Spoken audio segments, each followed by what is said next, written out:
This is question 1 for quiz 8, Alexander Hassenstein. Okay, for question 1, we import our ASCII lowercase and uppercase as LC and UC respectively.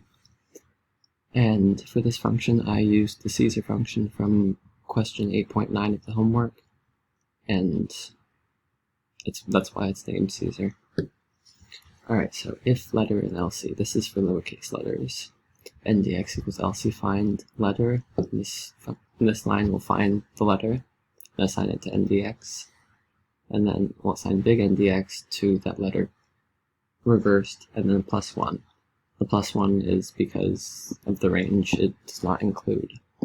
Or, okay, for example, if we had a set of letters and we asked it to find the 0th letter, it will return the first letter in the series. So that's why there's this -1. Okay, we return the cipher of it, and this is all if the function is uppercase. If the function is neither a lowercase letter or an uppercase letter, we just return the letter. Okay, I'm gonna run it. Here it is. Perfect. A gets encoded to Z, Z gets encoded to A, and all the letters in between.